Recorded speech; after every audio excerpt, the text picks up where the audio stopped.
Es imposible hacer una buena película sin una cámara que sea como un ojo en el corazón de un poeta. Una cita de Orson Welles a la que recurrimos mientras hablamos de este nuevo cine andaluz. Un sector con elementos y narrativa propia que ha conseguido que Andalucía comience a explicarse a sí misma. El cine andaluz tiene una serie de ingredientes. Uno de ellos seguramente sería el contexto tecnológico actual, que posibilita que con mucho menos dinero puedan rodarse muchas películas que antes hubieran sido impensables, ¿no?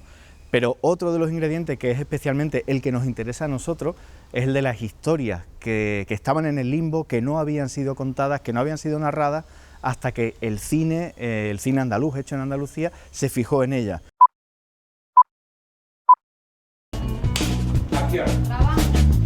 Estas historias empiezan también a vertebrar ese discurso andaluz. Son historias que ya estaban y que de alguna manera se vienen favorecidas, por así decirlo, por un contexto cultural, y es el contexto seguramente andaluz que hay en los años de la transición.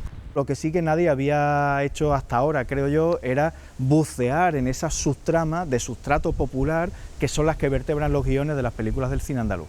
Y yo personalmente traté mucho de hacer ese trabajo de espeleógrafo casi, ¿no? Hablando pues con todos los guionistas durante mucho tiempo, que me fueran contando historias, ¿no? Y de dónde viene la trama del señorito andaluz, por ejemplo, de La Isla Mínima, ¿no?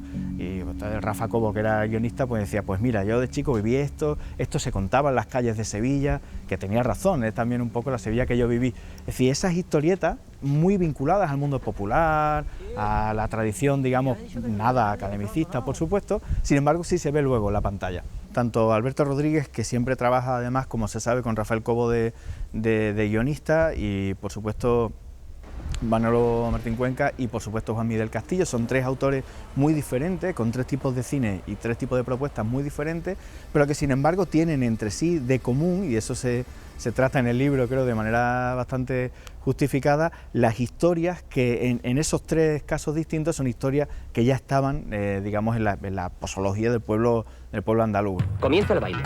Pistola en la cabeza del vigilante. ¡Que nadie se mueva, le reviento la cabeza a este capullo! Tanto Rafael Cobos como Alberto Rodríguez salen de ese contexto y empiezan haciendo peliculitas pues muy modestas, Factor Pilgrim, al final lo hacen con muy poco dinero, y han acabado siendo seguramente el director de cabecera ahora mismo de referencia a nivel internacional de España, no digo ya de Andalucía, y con unas superproducciones que además abarca todos los tipos de producto audiovisual. Tú nos carmientas, ¿no? En el caso de Juan Miguel del Castillo, probablemente con muy pocas posibilidades de hacer gran cine, pero con unas ganas locas de contar historias, ¿no? Y hablamos de techo y comida de su película porque es una película muy modesta, muy pequeñita, muy humilde, en la que la actriz protagonista, que luego ganó el Goya a la mejor interpretación, aceptó el papel prácticamente sin remuneración casi ninguna, y sin embargo la gente le puso tanta pasión que salió una película muy primeriza, porque era la primera gran peli del Castillo, pero muy potente y con un tema que hasta en ese momento nadie había tratado, el tema de los desahucios en la España de la crisis del entorno del 2008, ¿no? El nuevo cine andaluz lo que trae es una operación de rescate de esa lengua, de esa manera de expresarse y sobre todo de esa manera de contar los temas que por otra parte son nuestros, y eso sí que antes no había pasado.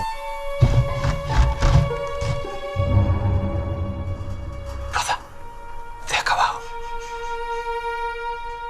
Han fusilado a la Arena, al Enrique, al Andrés, al Quijo. Cuando todas estas historias pasan a la gran pantalla, digamos, se redescubre que hay una cantidad gigante de actrices inmensa y de actores inmensos que son andaluces, que nunca han salido de Andalucía, y sobre todo, y esto es importante por la parte filológica que me toca también, que hablan en andaluz. Júramelo. Yo creo que por fin empezamos a recibir parte de lo que merecemos como pueblo, pero que está lejos de ser el total que debería, ¿no? Yo creo que el cine andaluz en este momento actual tiene que tener muchísimo más peso en el resto de la cinematografía nacional y me atrevería a decir también europea, ¿no?